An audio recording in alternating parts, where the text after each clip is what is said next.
And this session will be recorded and will be made available later on the FAO's website on the right to food. This session will last for 90 minutes. Please ask your questions in the Q&A box, not in the chat box. We will do our best to answer most of your questions, either in writing or orally during the discussion following the panel. If you encounter any technical difficulties or issues, please send a message in the chat box to ask for help. And now I will give the floor to Lauren Phillips. Lauren Phillips is the Deputy Director at ESP at FAO. Colleagues, I'm going to speak in English, so if you need the interpretation, I'd like to welcome you all, Excellencies, colleagues, and distinguished guests to this seminar on the right to adequate food in conflict contexts, including in Haiti today. As you know, the right to adequate food is a human right. It's recognized under international human rights law and under humanitarian law. However, in conflict and in protracted crises, this right is systematically violated. And this can happen through the destruction of food systems, through forced displacement, restrictions on humanitarian aid, or economic and political measures which undermine everyone's access to adequate food. And today, we are witnessing an alarming rise of hunger and malnutrition across the world, often driven by conflicts in places like Gaza, Sudan, Myanmar, among others, which underscores the urgency to act and to use the right to food framework to think through how we can ensure that everyone has the right to food. And despite the clear legal frameworks in international law which prohibit starvation as a method of warfare, there are gaps in the enforcement, coordination, and accountability which are persistent. So FAO is organizing a series of dialogues which will highlight the right to food in conflict contexts and in protracted crises.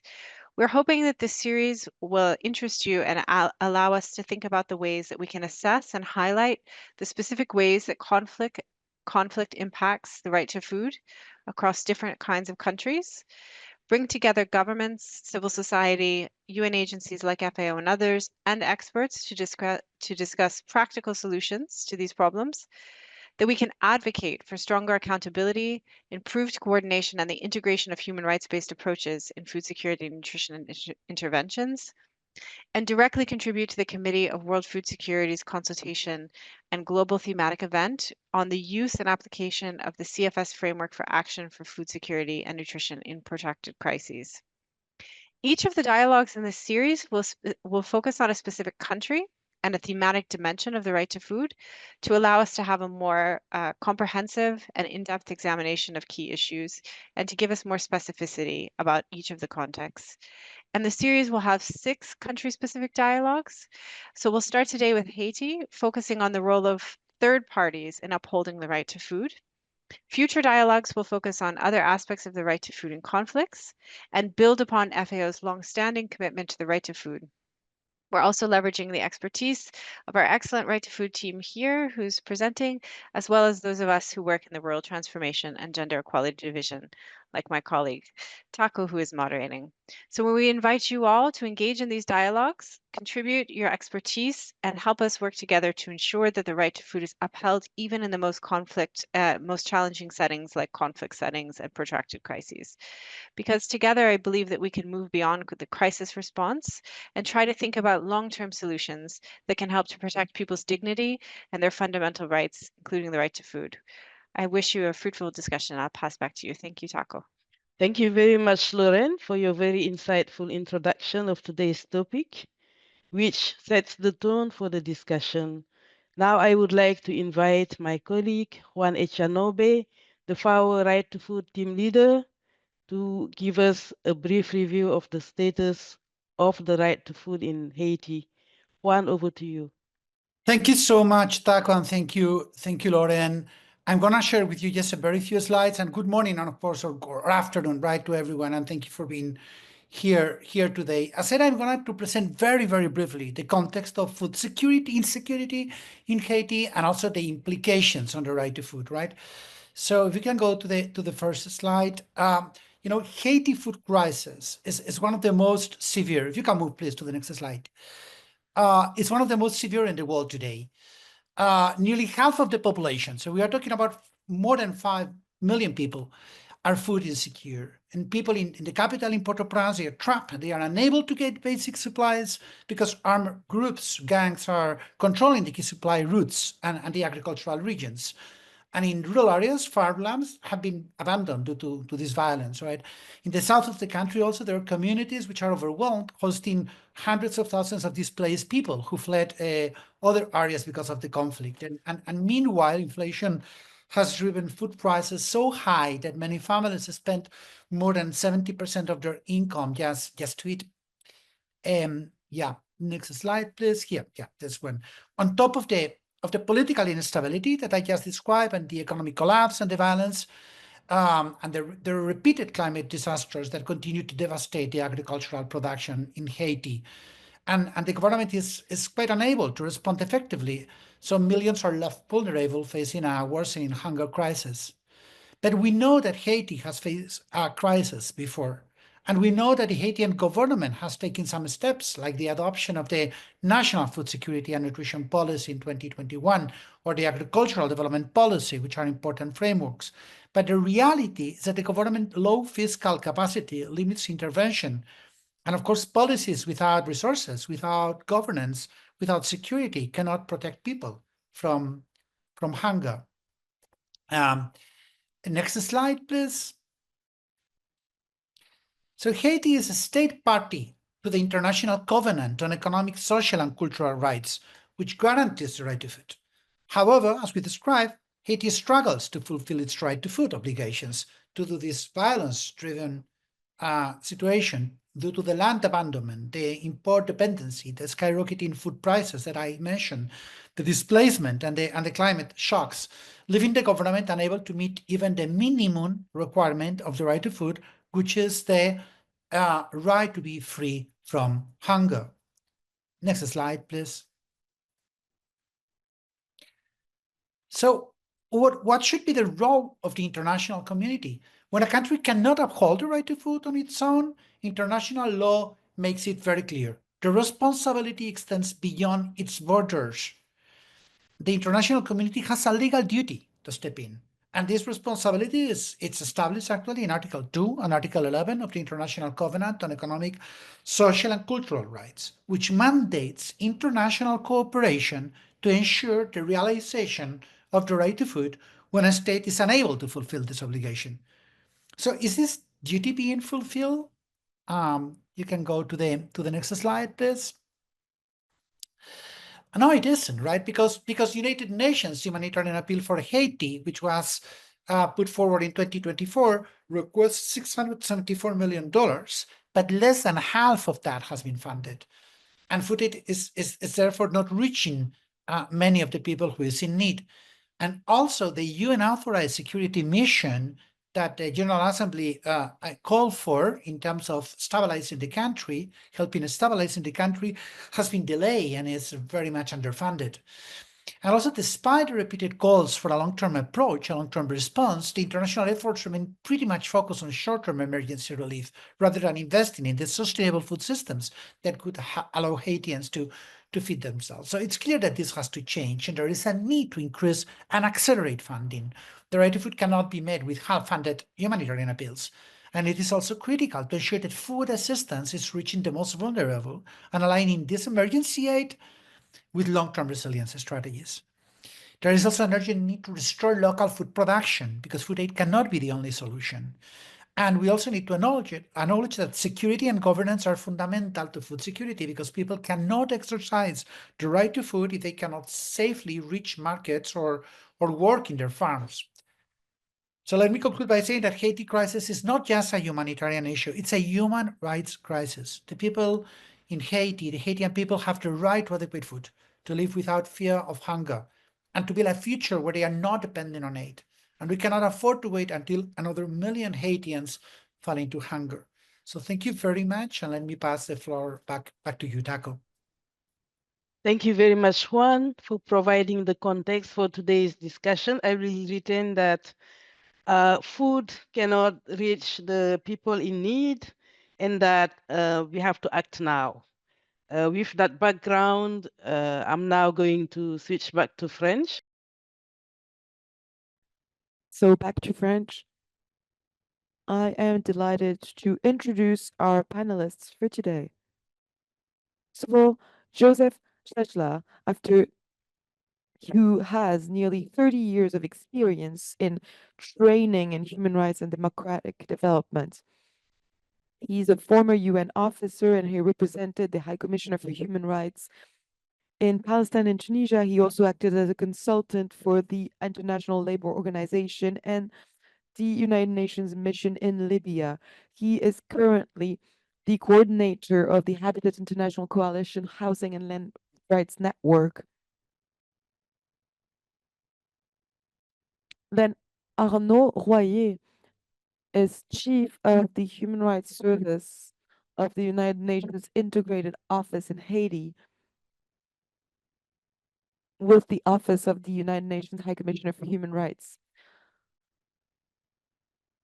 We also have His Excellency Bob Ray, Ambassador and Permanent Representative of Canada to the United Nations in New York, President of ECOSOC, and Chair of the Ad Hoc Advisory Group on Haiti.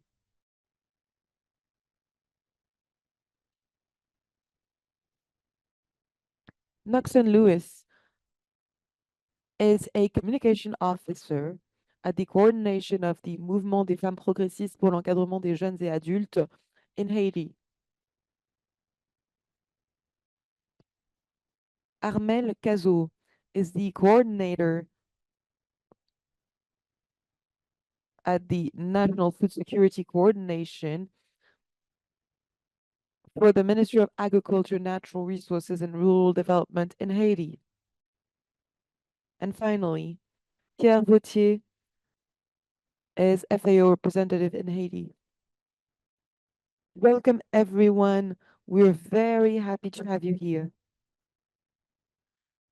I will start by asking Joseph a question. Joseph, in the light of the current humanitarian crisis in Haiti, how do extraterritorial obligations regarding the right to food to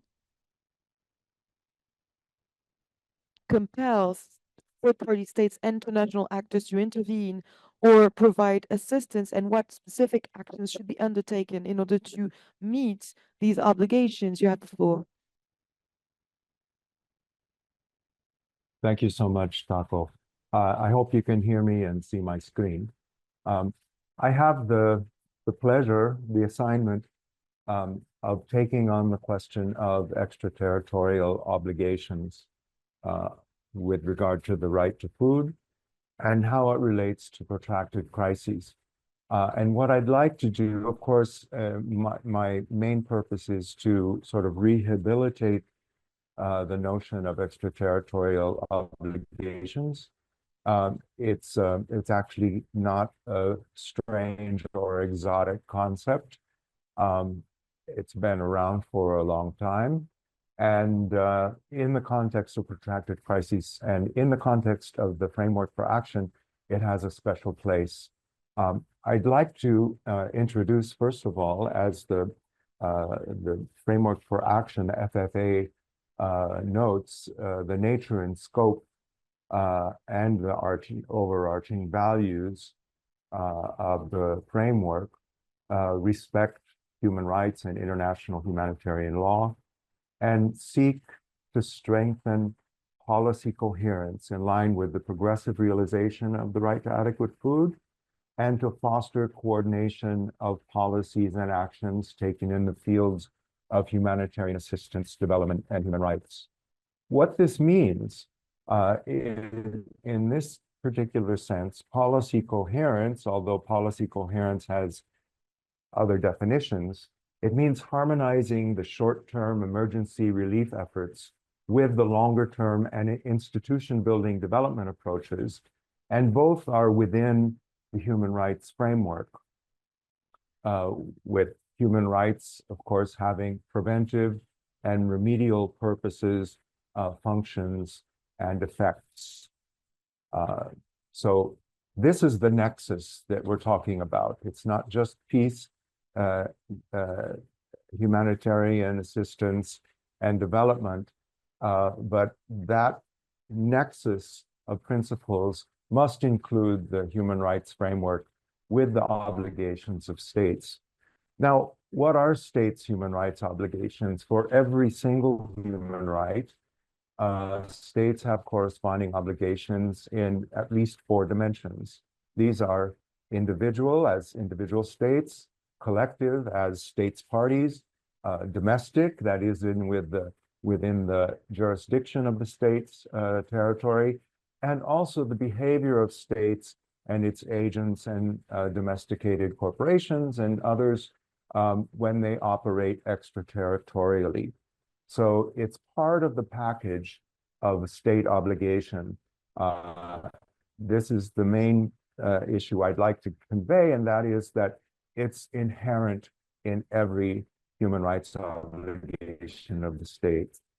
We have definitions of extraterritorial obligations in the Maastricht Principles, which is a soft law instrument that seeks to explain this often neglected or underemphasized dimension of states' obligations.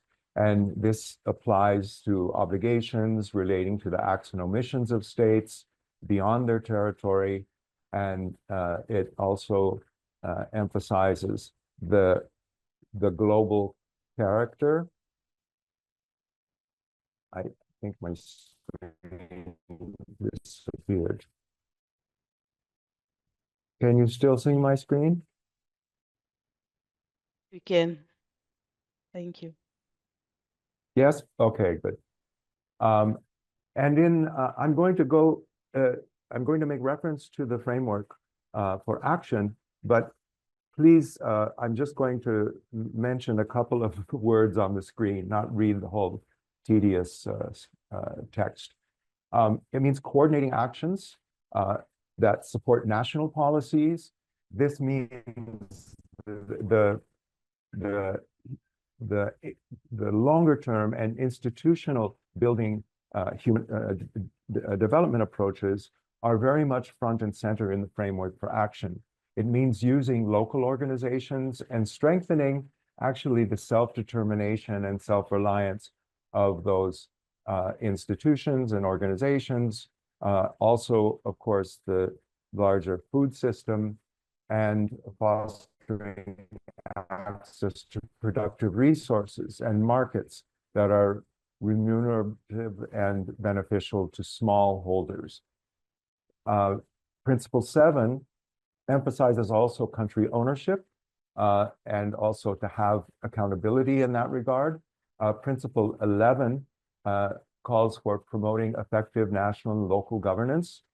This may in fact seem repetitive, but it means that all organs of the state, in human rights terms, all organs of the state, including the state undergoing protracted crisis, bear these obligations under the human right to food and under the covenant. Now, the lesson that we can learn for Haiti is that applying these principles would avoid the problem that we faced with the dumping of peanuts, for example, which is a famous case that saw even former president of the US, Bill Clinton, apologizing to local farmers and calling this type of aid the devil's bargain. So the lessons are to be derived from that for failing to support smallholders and local institutions. With regard to natural resources, it means respecting the existing rights and international law of members of affected and at-risk populations and their ability to access and use their natural resources. This means contributing to peace building at the same time and ensuring that the interventions do not exacerbate tensions or conflict. Now, we also have a lesson to be learned from the Caracol farmers who were dispossessed from a project that involved multiple actors, including the Inter-American Development Bank, Korean investors, and USAID. And I won't go into the details because I'm sure that the audience knows very well this case. So lessons to be learned there, applying extraterritorial obligations. And as always, we should be contributing to resolving underlying causes of food insecurity and undernutrition. And it calls for policies and actions to contribute to this effort. Now, protecting at-risk populations means under the FFA, policies and actions that could impact food security and nutrition in other regions and countries should invite the really consideration of a critical thinking of appropriate actions to take.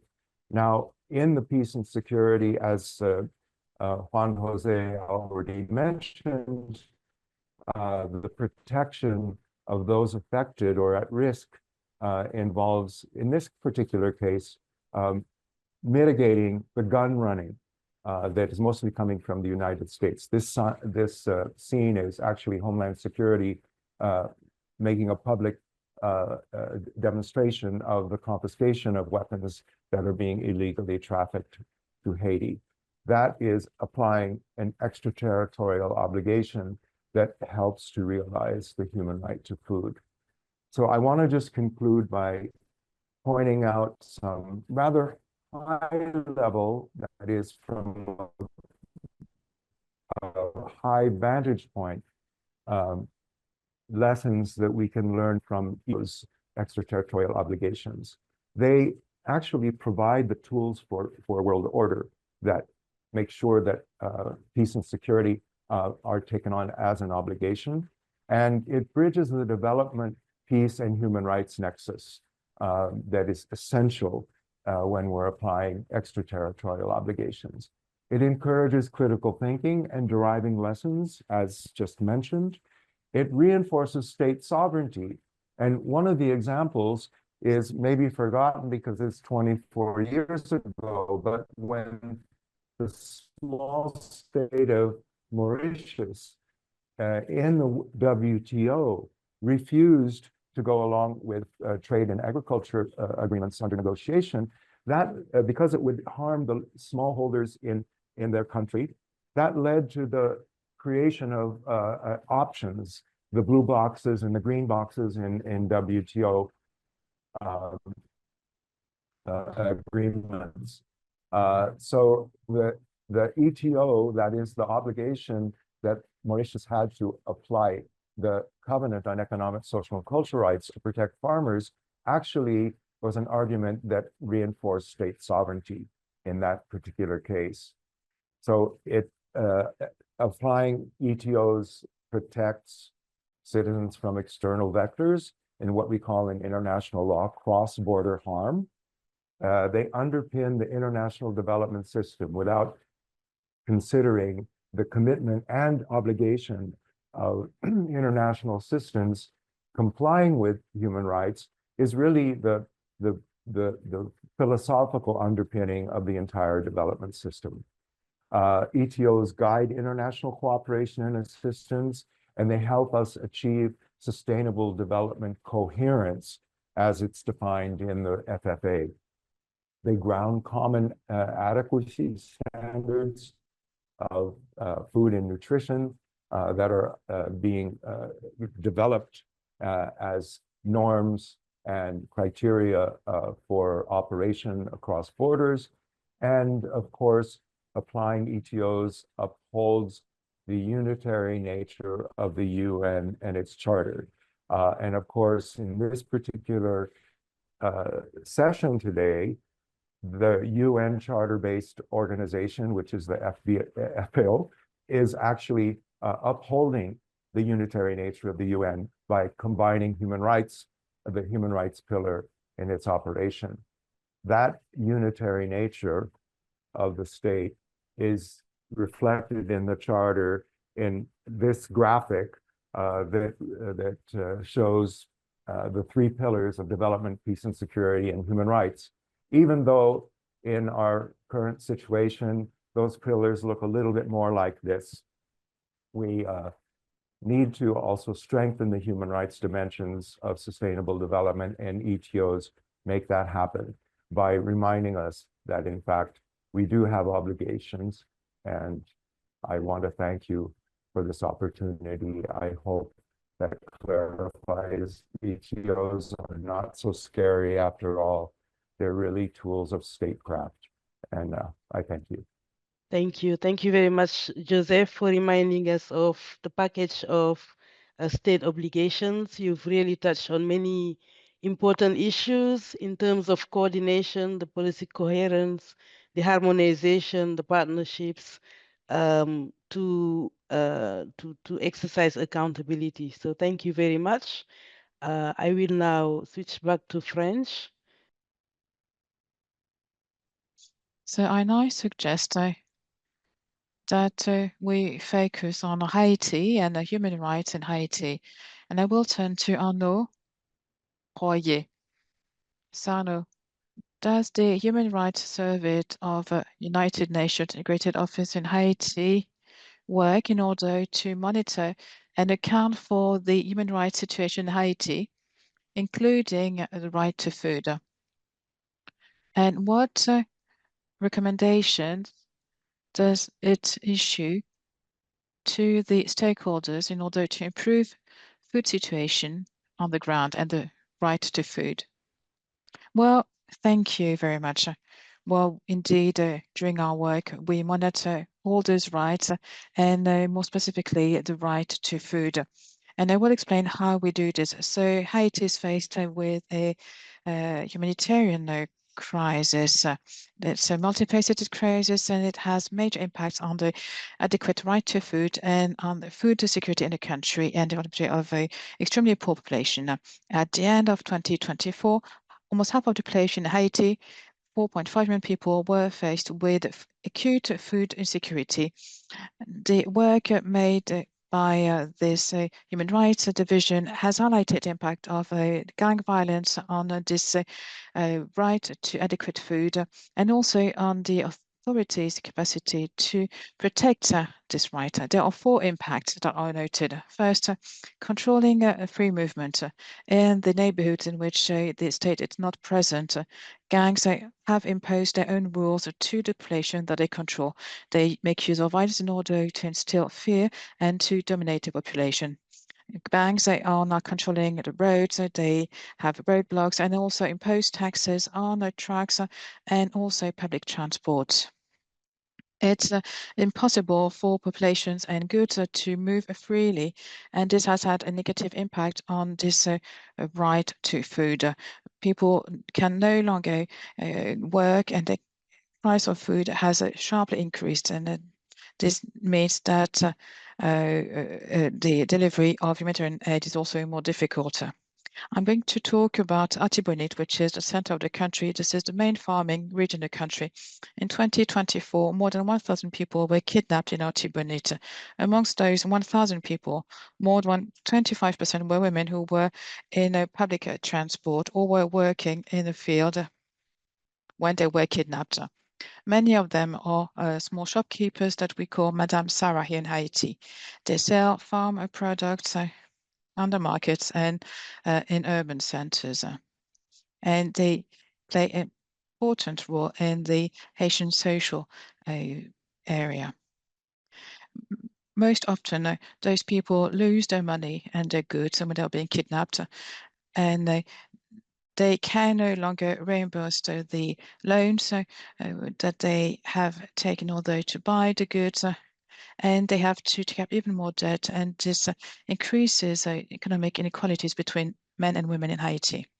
Then they're also attacking farming properties, farmlands. So in this area, the gangs force farmers to pay a tax in order to have access to their land, and people who say no are beaten up or killed, and crops and cattle are being stolen. And there are also attacks against agricultural infrastructure, farming infrastructure, more specifically irrigation systems, and this has led to the silting of some of those water canals. And one of the concerns was the destruction of houses and attacks against farms. People have lost their livelihoods and have to leave their villages and their land in order to go to urban centers and live in very precarious conditions. According to IMO, the number of displaced people has tripled since 2024, and we have now more than 1 million people who are internally displaced in the country. I also would like to insist on the fact that it's possible for those people to fully enjoy the rights to food, but this is not only due to gang violence. This was already the case before gang violence. I'd like to talk about land grabs and land theft because there is no land register and because of the many recurring attacks against buildings and destruction of documents. Destruction of administrative buildings and tribunals, many landowners are now vulnerable to those group of criminals who are specialized in land theft. Those groups are made up of police forces, judges, notaries, and surveyors. They decide that they become the new owners of those lands, and the legitimate owners are often threatened, intimidated, and sometimes even sent to prison in order to force them to give up those rights. And this example of land grabbing illustrates that the right to food is being violated and that this is also done to structural reasons. And this leads me to the responses adopted by the Haitian government and by the national community. The Haitian government has a responsibility to respect, protect, and allow for people to enjoy the right to food. Responses to gang violence, but also corruption or bad management, poor management within the government or justice have to be done at the level of the national authorities. The Haitian state has to comply with various national regulations and laws, such as the Universal Declaration on Human Rights, and also that on the right of the child, and also the ICESCR. And it also has to really fight inequalities. But there was never any social contract between Haitians and the government. So rural populations have often opposed urban populations that have been qualified as being living in another world, a world that is outside, a world in which accumulation and economic gain would be viewed with suspiciously. Together with the support of national aid, the Haitian government has to really promote social justice and adopt measures. The international community is also partly responsible for the current food crisis in Haiti, and people really should enjoy a decent standard of living and a right to food. Loans and various structural adjustment programs and conditional aid have lowered duties, and it has also changed the economy and now are more focused on export crops. This has weakened local production. It has also increased export dependency, and other rights have been impacted, such as the right to health and education. Fundamental rights have been impacted, and this has led to a vicious circle. People are dependent on imported food and also extremely vulnerable to global price variations on food, and they're also vulnerable to external shocks such as natural disasters and weather conditions. The international community has to support Haitian authorities in order to deal with the deep-rooted causes of those violations. So to conclude, economic policies and aid programs that impact this right to food have to focus on human rights. Investments have to be strategic and have to focus on smallholders and not only on the large projects in the agri-food sector. Well, thank you very much, Arno, for having explained the situation in Haiti and the challenges when it comes to the right to food, especially when it comes to women. Before I move on to the next speaker, I would like to remind you, dear participants, that you can ask your questions in the Q&A box. So now I will introduce this notion of international cooperation, and I will give the floor to Ambassador Bray.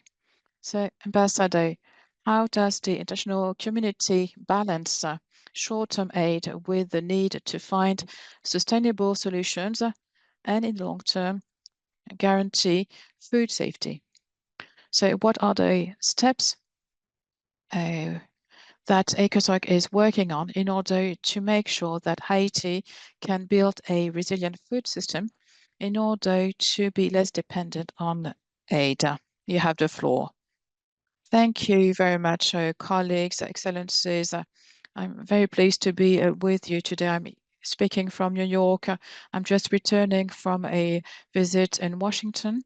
I was with my colleagues taking part in a meeting on the advisory committee on Haiti. We had a 2-day discussion with financial institutions, international financial institutions, and many people who are impacted by the situation, and also those who are trying to help Haiti in this time of great difficulties. So I will be speaking in French and in English because I'm Canadian, and I hope that there will also be the opportunity to answer some of the questions. I know that Ambassador Kane is also with us. She's been very active in farming issues, environmental issues, and the issue of the environmental impact. Has been set out very clearly. I couldn't agree more in the emphasis and the importance of looking at the nexus. Haiti is a classic example of a country that requires attention on the 3 dimensions: peace and security, development, and human rights. ECOSOC, as you know, does not normally venture into the frame of peace and security, but the situation in Haiti requires us to, for 2 reasons. One, because the Security Council has effectively been blocked in terms of being able to authorize the kind of response that I think most people feel is necessary in order to deal with Haiti's current crisis.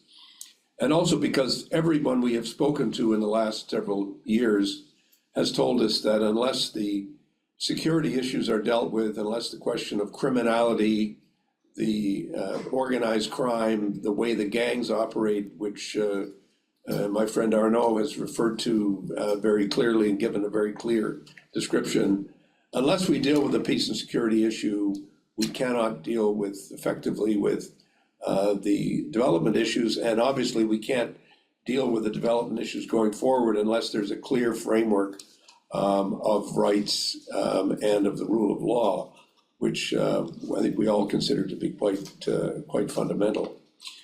So let me just try to answer your question directly in 2 ways. One is we have an immediate crisis, which requires a response in each of the areas that we talked about. That response is, I would say, important, but still not adequate, obviously, to deal with the extent of the crisis. We don't have an elected government in Haiti at the moment. We don't have as yet a clear path to getting to an election and an establishment of a government that's supported by its people. We hope we will get there with the referendum on the Constitution and with an election. And everything that is supposed to be done by the authorities, the provisional authorities in Haiti, is supposed to be directed at that point. But one has to recognize that right now in Port-au-Prince, for example, the gangs have control of about 80% of of the national capital. And as again, both Mr. Shekla and Arnaud referred to, there really is a way in which the gangs are operating, not only against urban centers, but also against farmers and against small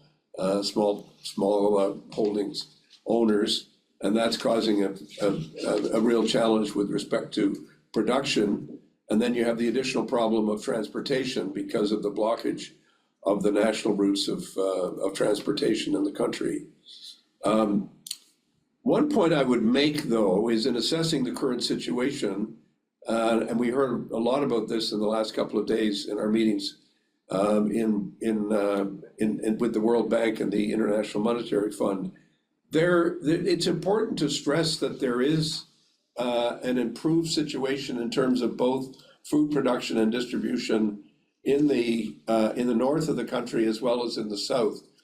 But the challenge is that those two areas have been cut off from the center of the country, and that's what creates this emergency. The UN system has responded, and the numbers are there for people to see. The request for funding was only 42% met last year. This year, the request for funding will be much higher. The humanitarian appeal will probably be in the area of around $900 million US, which is a very high number. And we can expect that it'll be very difficult for that number to be reached at all, particularly in light of the events that we've seen in the United States and elsewhere, where we're not sure exactly what the level of response is going to be to this. But it's important to know that the UN also has, in addition to other funding, it also has the Central Emergency Relief Fund, known as CERF, which has allocated already tens of millions of dollars through its underfunded emergencies window in Haiti.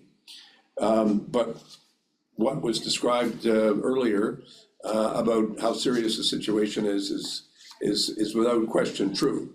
Half the population doesn't have enough to eat. Children are especially impacted with a 30% increase in acute malnutrition. So yes, there's a crisis. Are we collectively meeting our obligations towards Haiti? No, we are not. But the reasons, the challenges that are being faced are really serious. This crisis in Haiti has been exacerbated by violence and has reached levels which are absolutely unbearable.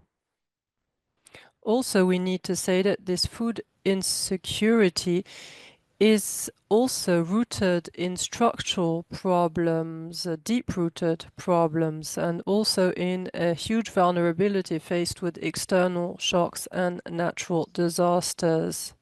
I listened with a lot of interest the intervention of Arnaud and other speakers who were saying that it was necessary to change a whole development system for agriculture. We have an obligation to answer, to react to this crisis, and also we have an obligation to create a safer situation for the future of the country.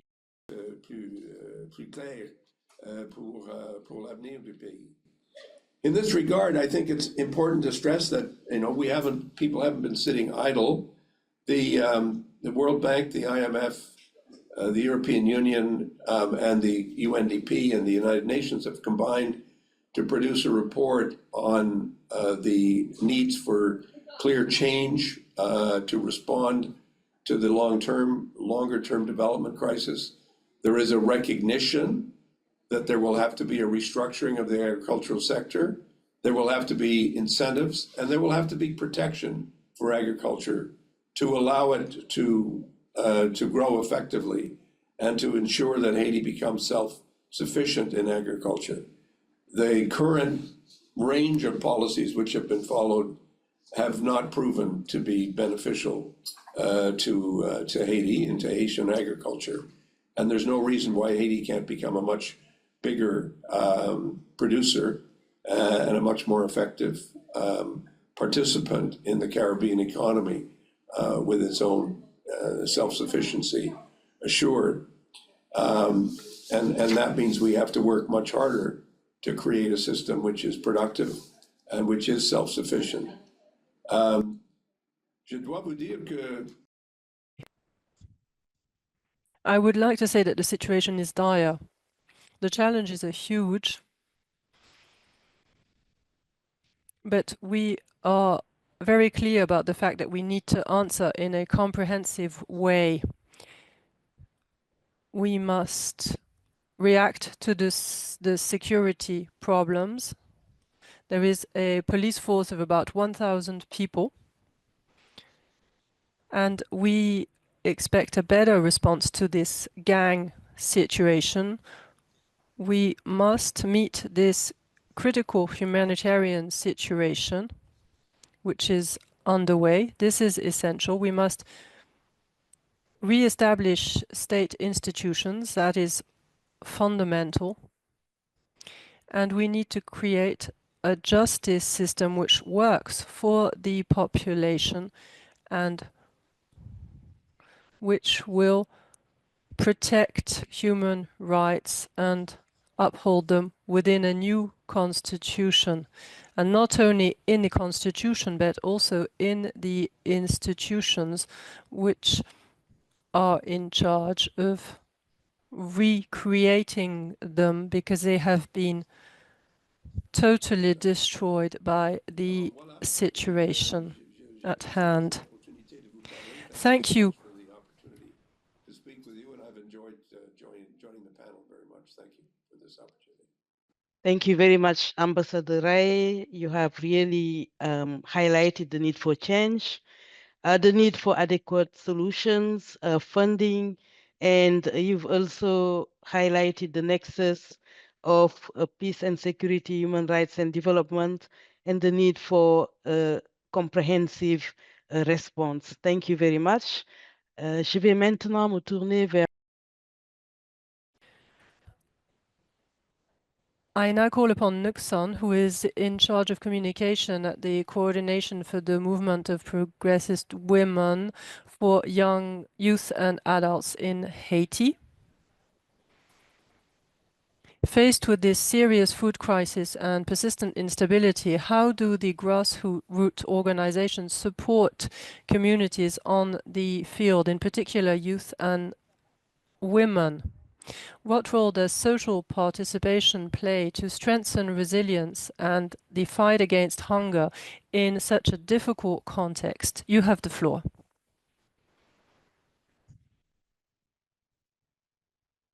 Thank you very much. Thank you, everyone. Thank you for inviting us.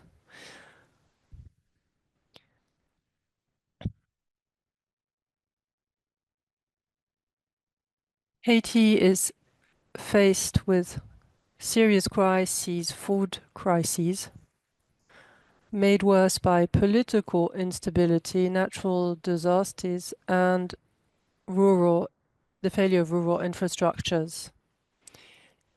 In this context, the grassroots organizations must support local communities, in particular women and youth, by creating special protection programs to develop agriculture and the ecosystem through activities such as rural development, soil conservation, forestry, protecting water resources, rivers, and wildlife, endangered wildlife here in Haiti. The grassroots organizations must also support local communities by creating sustainable jobs in the rural area, by promoting the creation of small and medium-sized firms for production, transformation, and sales of products, and enable farmers to have access to loans, in particular women, to promote their various activities. Women in the rural area in Haiti are at the heart of production and marketing of agricultural products. Women are actively involved in selling rural products when farmers managed to farm the land. It is the women who are in charge of selling the products and who go to the markets. These are the women that we call here the Madame Sarah. Local organizations must create a social mobilization to promote the community development. Organizations also work with the various services in charge of prevention, in charge of health programs in the region. They contribute and participate to various projects to promote the development of the region.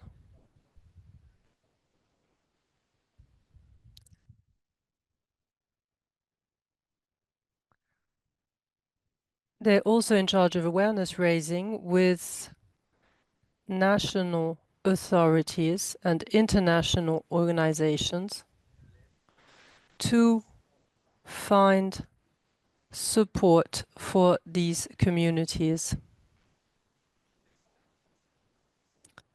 These grassroots organizations have a role to play within these communities by strengthening the resilience of the people involved, because they help find solutions. They also create a sense of ownership as to the results by providing food aid or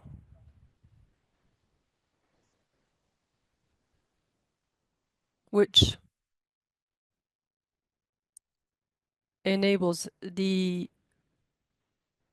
people to meet their needs while waiting for national solidarity. This strengthens resilience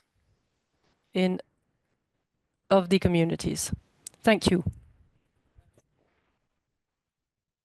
Thank you, Nuxon, for your testimony. It is very important to create this space to hear the voice of grassroots organizations which are very involved in the search for solutions, which are fighting to create a more inclusive food system in Haiti. I now call upon Armel Cazot for the food safety coordination with the Ministry of Agriculture, Natural Resources and Rural Development in Haiti.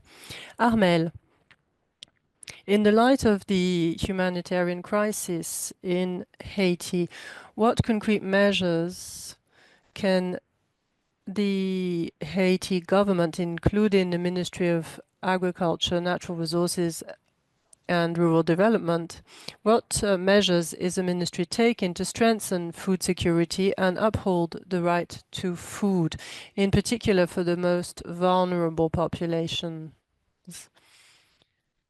What kind of cooperation or international support would be the more effective to meet these challenges? Thank you.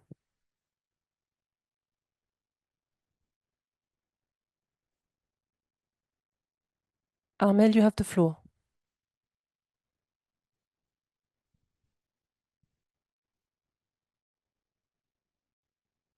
Armel, your microphone is muted. We cannot hear you.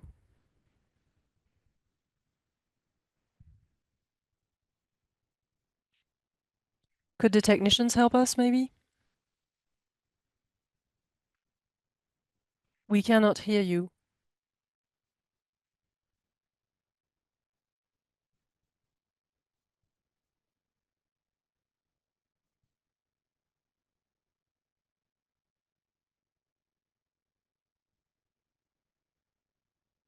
There is no sound.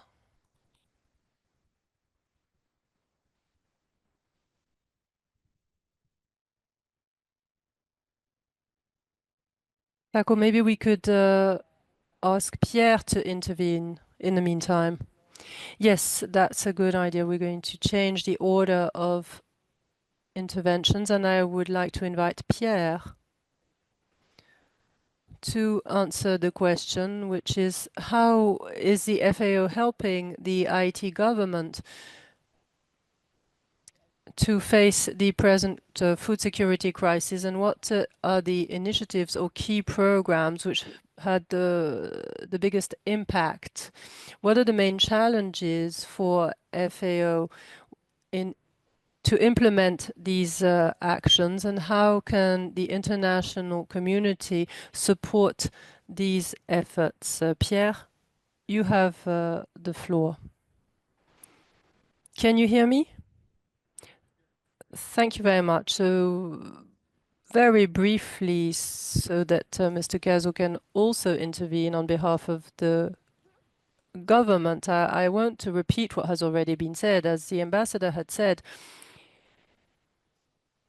this right to food is clear. The situation that Arnaud described concerning human rights problems in the country, that was said very clearly too, and the ambassador presented the situation and the challenges, the strategic challenges for the country, in particular the nexus between security, crisis, development, and also we heard our NGO colleagues who's working at the local level.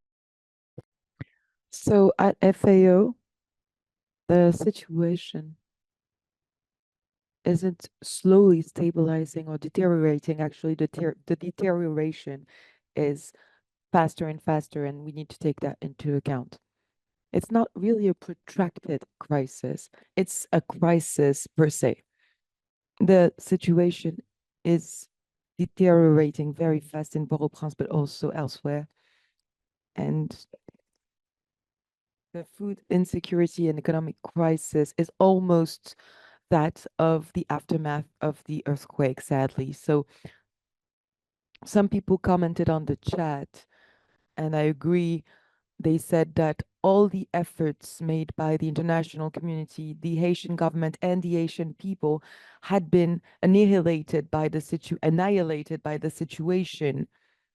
And so we should review our objectives. How can we avoid to fall into the same trap again?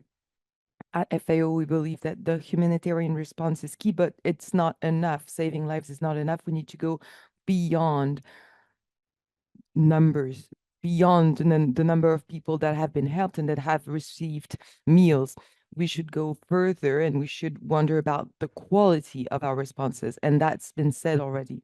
Secondly, some things are not feasible. Maybe some development programs were too ambitious, and they were based on capacities that were lacking in the country. So some development programs were efficient, but their impact was insufficient. And that's the issue in Haiti. The right to food is challenged, whereas in other countries, the right is more respected, in the Sudan, in Mali, and Ukraine. And the international community and foreign governments need to adopt a different approach. And so this round of discussions is essential. Let's go back to Haiti. So in Haiti, as has been explained, the government is struggling to exert its functions, and the GDP is negative, the growth is negative, so the economic development model is directly affected. The classical models of economic development only work if there's a minimum growth, but it's not the case here. And then there's also the issue of land ownership that's intertwined with the historical issue of cadastre land grabbing. That's a very tricky issue in Haiti, and we can't fix all of these issues at once. So I believe we should tackle these issues one by one, and that's what FAO is doing. For FAO, the farming sector right now is the only one that could maybe jumpstart development. The services sector or the manufacturing sector are unable to grow right now. There needs to be a deeper structure and organization, and the farming and fishery sector could act as a basis for future development. And from then on, maybe there could be some growth and wealth created. But the situation in Haiti can be changed. It's not immovable. It is possible to change things. Some work, some actions have been undertaken in other countries, and they have changed the course of the economy and the history of the country. Even though those countries are different, we should be hopeful because we can still provide responses to this crisis in Haiti. So what do we do? There are 4 issues that need to be addressed. First, as I was saying, the humanitarian response should not be separate from our final goals. And the final goal is a self-reliant, sovereign country in terms of food safety to ensure the right to food. The humanitarian action should also be based on the production capacity of the local population. In 2023, imports in Haiti amounted to $2.45 billion. We should work on that. We work with the World Food Program and the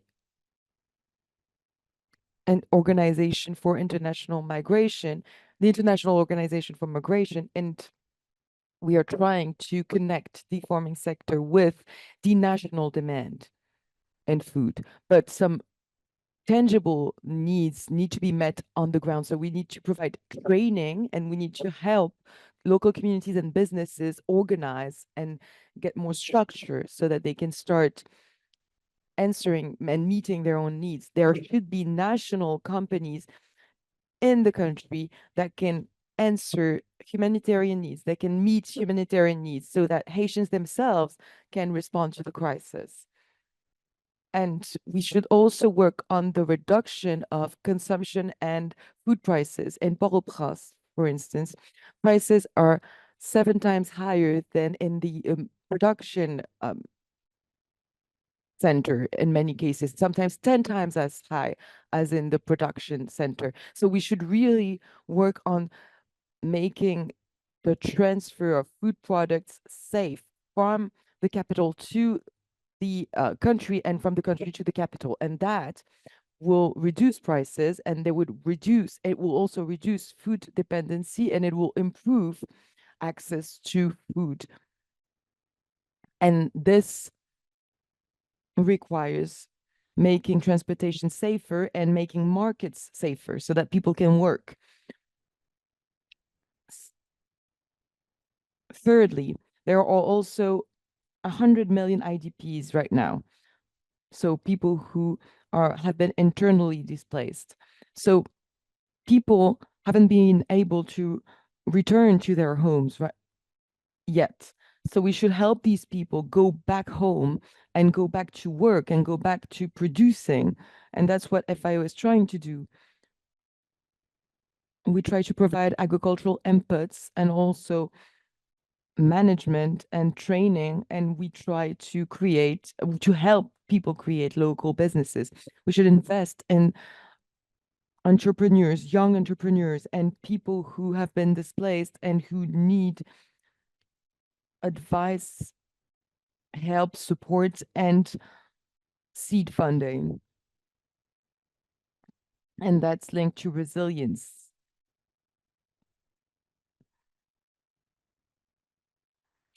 Sometimes investment will be productive, but sometimes there will be losses, but at least small entrepreneurs will be able to take risks. For FAO, the principle is decentralization. For rural Haitians, we should provide options so that they can address the issues that are prevailing.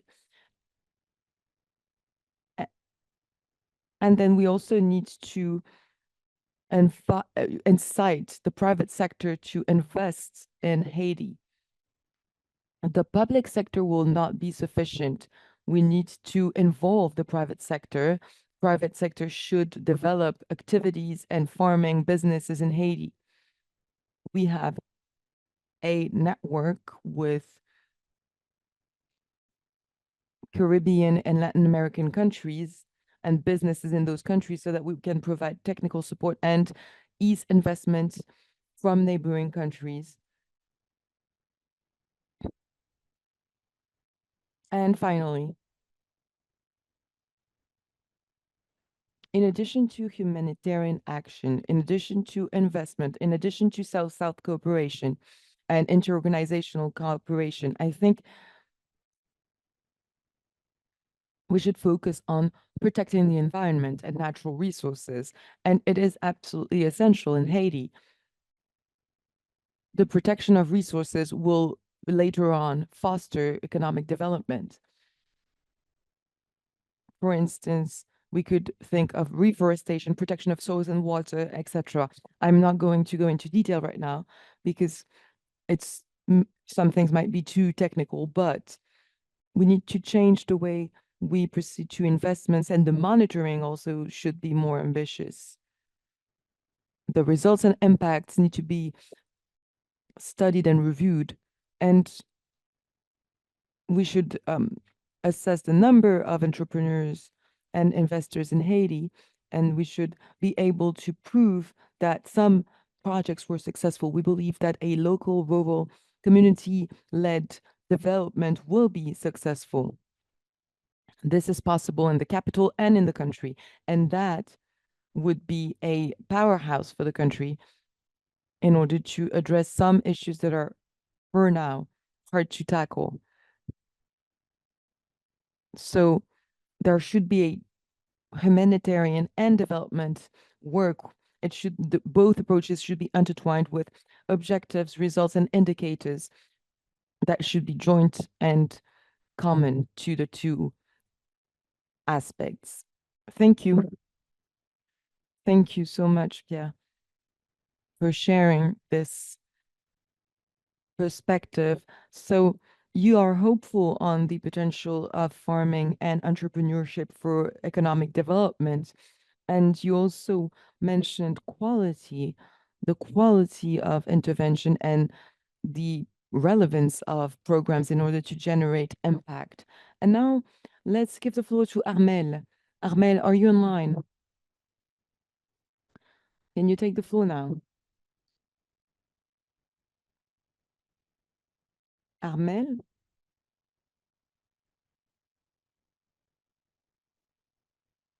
Can you hear me? Yes, we can. You can hear me, right? Yes. Thank you. First of all, I would like to thank the organizers of this event. Thank you for giving me the opportunity to take the floor on behalf of the Ministry of Agriculture, Natural Resources and Rural Development in Haiti. So you asked me a question. Here's my response. First, the government has initiated some tangible measures. We have intervention strategies in order to improve food security in our country.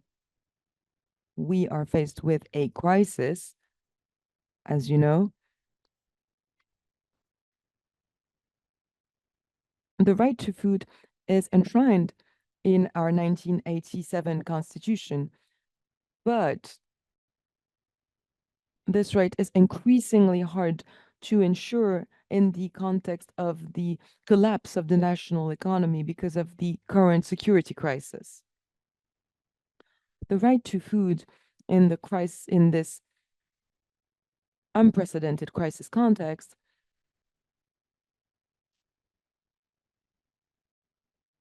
is very complex. And we are looking for ways to mitigate the suffering of the most vulnerable.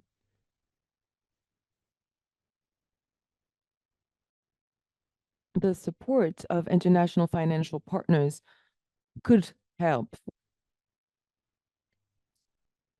The food security crisis has worsened because of two factors. First,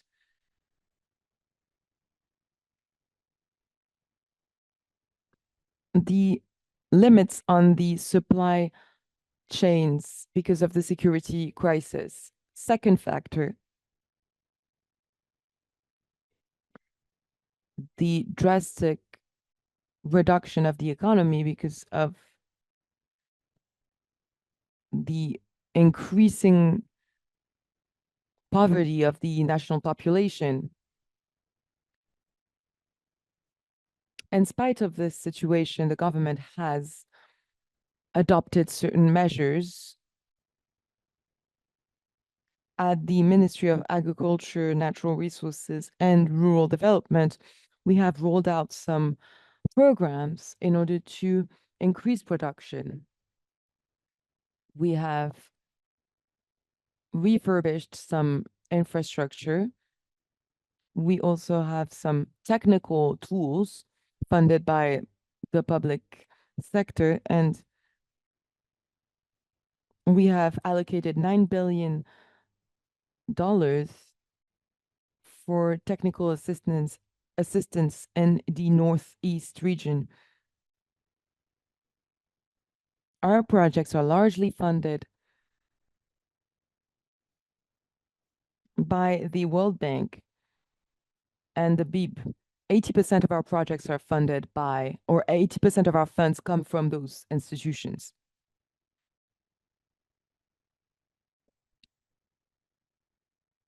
At the Ministry of Social Affairs and Labor, a series of measures have been adopted too. It's the social protection program. We have intersectoral programs for peace and for the social readaptation of vulnerable populations. We have also distributed some hot meals.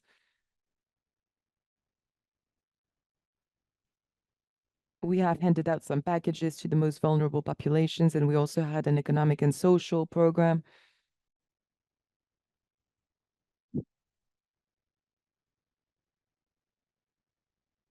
As for the improvement of food security for the most vulnerable populations, we are trying to improve the security situation, and we are trying to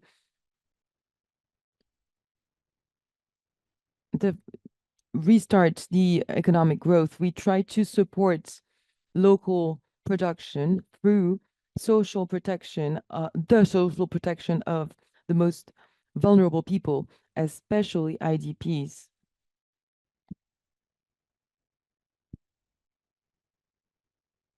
We are targeting rural areas and urban areas.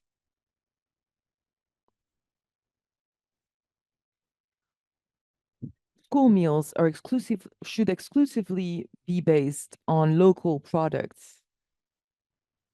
We also have nutrition programs that also resort to local products such as salt, wheat flour, vegetable oil. We also have a support program for farmers' organizations in certain sectors.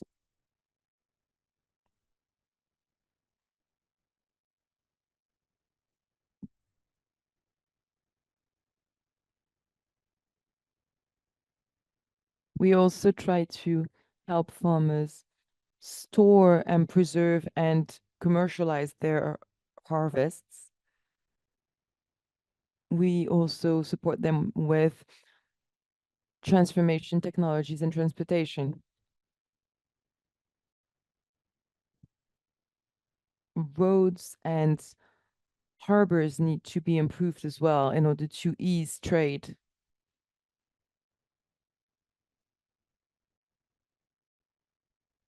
Some roads need to be renovated in the south.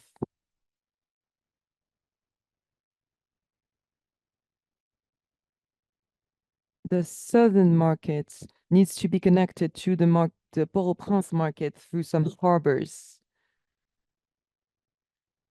And the same goes with the northern market.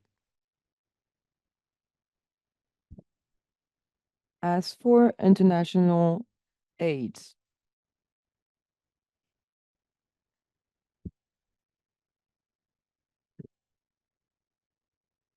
I want to underline a few things.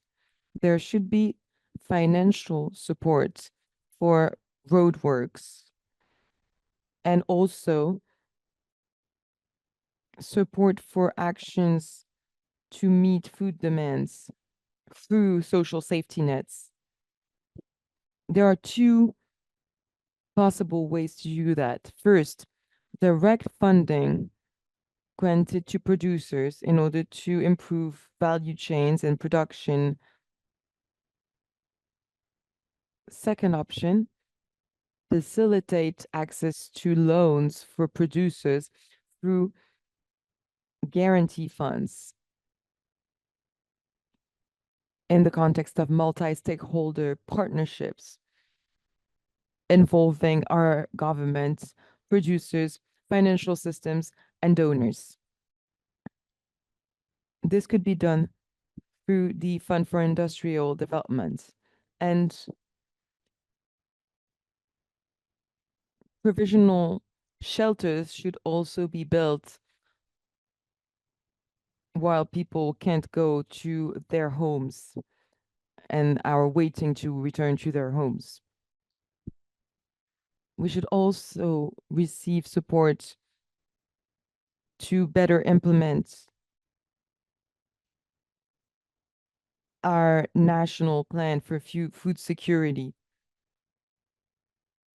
There are three facilities in the plan. First, the monitoring of food crisis risks. Two, responses to such a crisis. Three, monitoring and evaluation. To conclude, I have three remarks to make.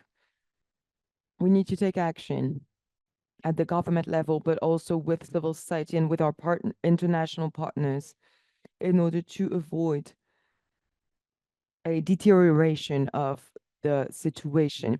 The situation is already severe. Moreover, the government should,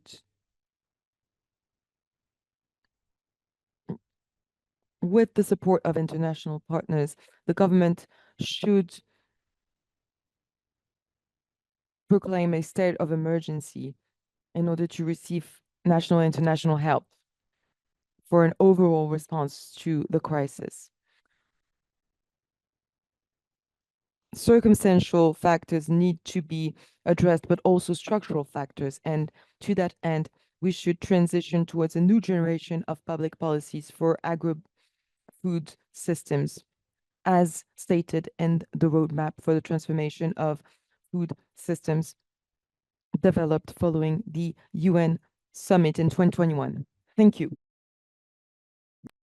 Thank you.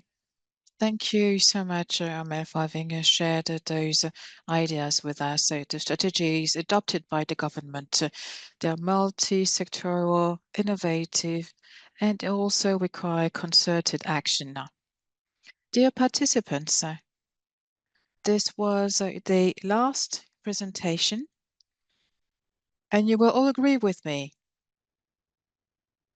We've had got a lot of food for thought. No, they've all shared their very diverse views and perspective with us, and I now open the Q&A. It's a great honor to have with us Her Excellency Inga Ronda King, Ambassador and a permanent representative of Saint Vincent and the Grenadines to the United Nations in New York. Ambassador King, the ad hoc meeting of ECOSOC on Haiti ended yesterday. So we would like to hear about your views on the main outcomes and recommendations regarding the food crisis in Haiti. You have the floor.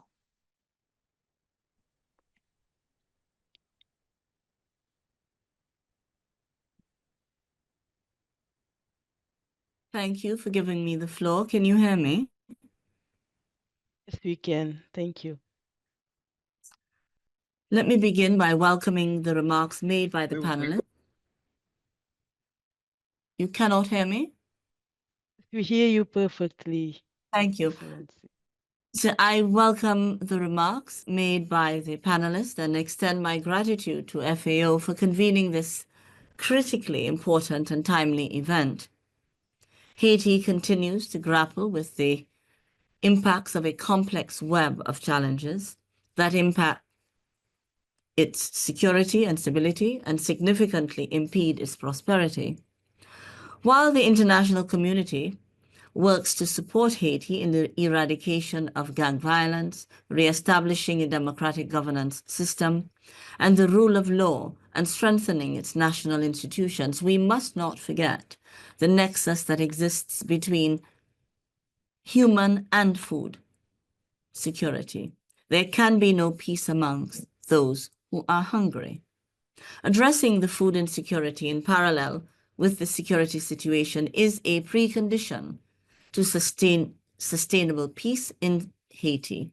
It is therefore imperative that the international community ensures increased predictable and sustainable financing to the humanitarian response plan, specifically to emergency livelihood assistance, which is indispensable to reinforcing the resilience of those most vulnerable. Food insecurity must be understood as a driver of conflict. In this vein, it must be addressed in parallel to the security situation and must be approached holistically through long-term solutions that boost resilience. The development of a comprehensive reforestation plan in Haiti would build resilient and sustainable agriculture, combat climate change and its impact or impacts, and safeguarding long-term food security in the country, while addressing the ongoing food insecurity. There are already several UN programs that are being implemented on the ground that would benefit from greater financial support. To this end, we underscore that integrating environmental efforts, initiatives into peace and development strategies in Haiti are crucial to the development of a truly comprehensive national plan. The ECOSOC Ad hoc Advisory Group's Subcommittee on Food Insecurity in Haiti has a three-pronged approach to catalyzing meaningful movement on the food insecurity situation in Haiti. 1. It reestablishes and underscores the nexus between reforestation and food insecurity. It creates opportunities anew to ramp up tighter and reinvigorated coordination within the UN system, both on the ground and beyond. Build new coalitions of the willing within the member states, and ensure the full engagement in the Haitian engagement of and within the Haitian government. And thirdly, and consequently, consequentially, it catalyzes opportunities to reshape the narrative and reinvigorate momentum toward countering Haiti fatigue, thus restoring hope in and beyond Haiti, and hopefully, and importantly, unlock, re-engage old and new funding. St. Vincent and the Grenadines will continue to stand in solidarity with the people of Haiti. In my capacity as chair of the ECOSOC Working Group on Food Insecurity, under the leadership of Canada in the person of Ambassador Bob Rae, both in his current role as president of ECOSOC and chair of the Ad Hoc Advisory Group on Haiti, we will continue to work with partners on the ground in Haiti to identify the most relevant entry points for the group's engagement on this issue. I thank you sincerely for this opportunity to participate today and to share our little efforts toward contributing to eradicating the food insecurity in Haiti. Thank you. Thank you very much, Ambassador King. It's really for us to thank you for being here and for offering your reflections and an update on the important work that you are doing for Haiti. So I would like now to invite my colleague Zdravka so that she can look at the different questions asked by the participants. Donc, Zdravka, vous avez la Yes. parole. Yeah, thank you, Taco. We received many questions in the chat, and we are trying also to answer by typing the answer because we don't have so much time to provide live answer. Maybe I will introduce just two questions. We can also extend a bit for 10 minutes with the kind agreement by the interpreters. There were several questions related with the land tenure and the land rights. So it would be interesting to discuss that the expropriation of land in Haiti was commonplace before the arrival of the guns, and what could the government have, what could the government do to restore the rights of the true owners? There is another question that I think it's interesting to discuss. If there are any efforts, such as protection dialogues underway, to address armed groups' contributions to food insecurity, such as by controlling movement on roads and access to farms and markets. There is a statement that until armed groups take measures such as facilitating safe access to farms and markets, the problem will persist.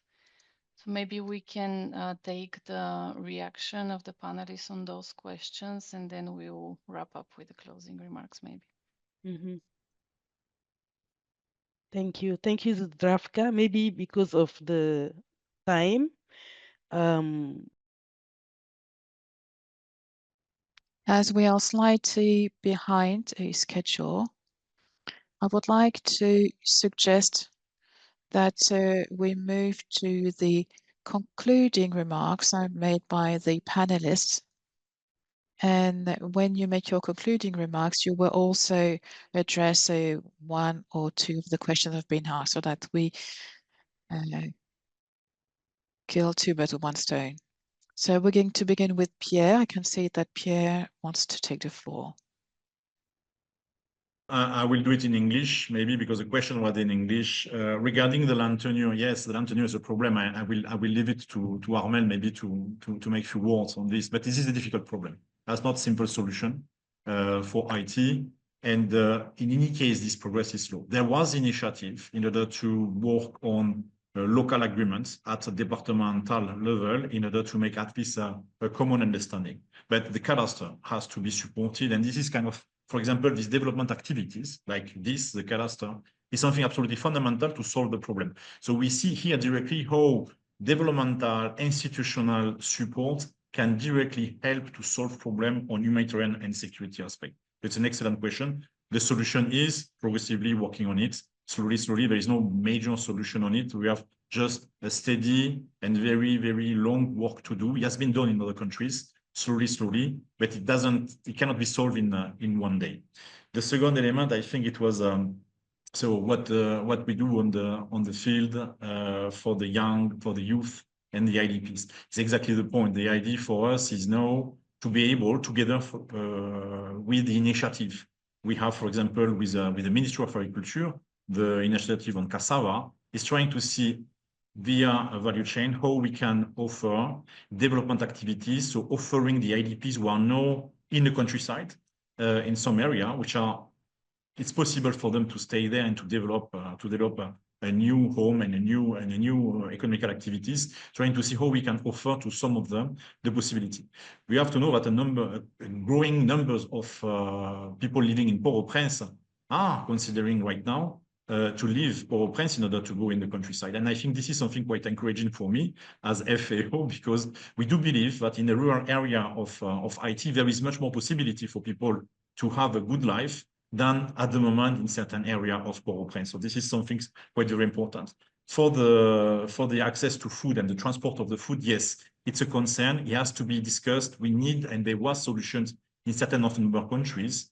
I was thinking about some countries in conflict, and we were having some elements regarding helping with the police, the security, the woman to access the market in security and not being harassed, for example, or not to be spoiled or having no illegal taxation on it. So there is practical element, but we have no time to develop today, but it is possible to do it.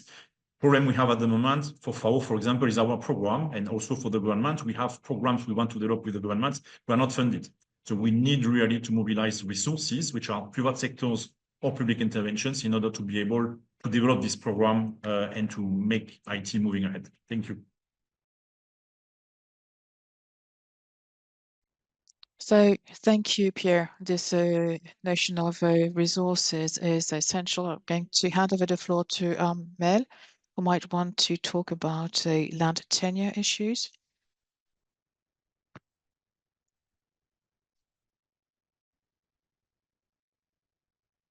I don't really have an answer to provide, but I can say that this is a long-lasting issue, and it has got even worse during the past few years, especially due to the current insecurity. This land issue is getting worse in rural areas, in production areas, farming areas, but it is also having a major impact in urban areas. Some people are stealing other people's property, and this was said during Arnold's presentation. It is a complex issue, and I believe that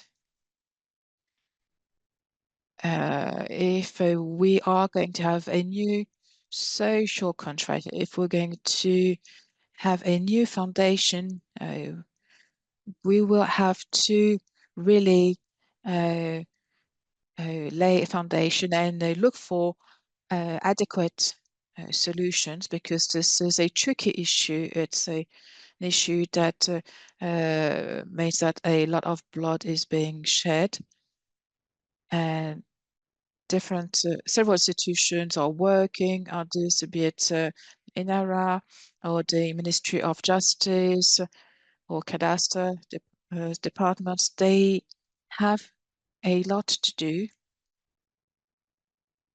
because this could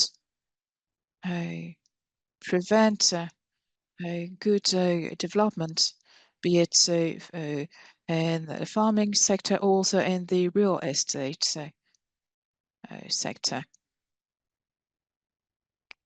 I believe that the time has come to put this on the table, to discuss this with the various institutions.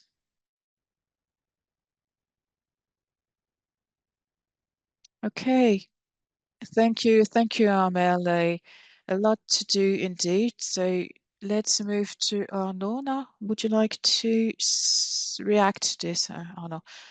What to conclude, and talk about those land tenures and land issues, because it deals with humanitarian issues and development issues at the same time.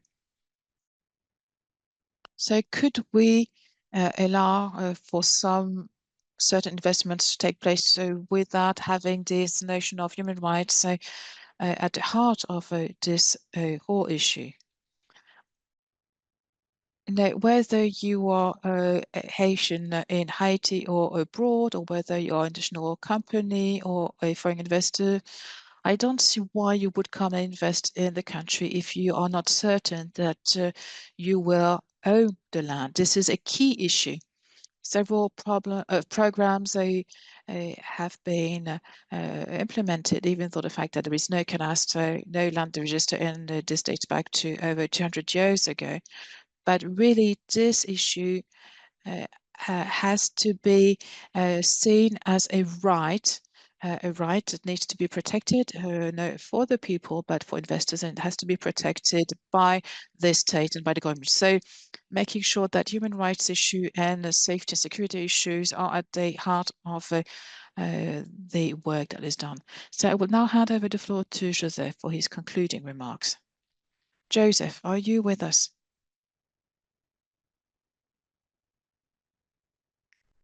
I think Joseph might have left. Are you here with us, Joseph?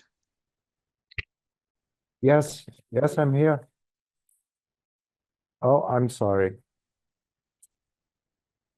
Over to you for your final Yes, I'm here. reflection. Can you hear me? Yes. Okay.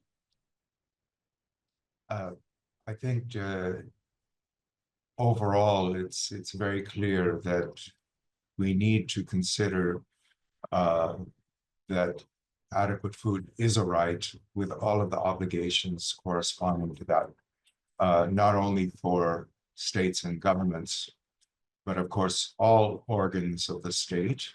All organs of the state are obliged under treaty, and also the corresponding multilateral institutions bear the same responsibility by extension. So I think it's really important that we all understand and continue to discuss extraterritorial obligations as they apply in this case, because it's a matter of life and death.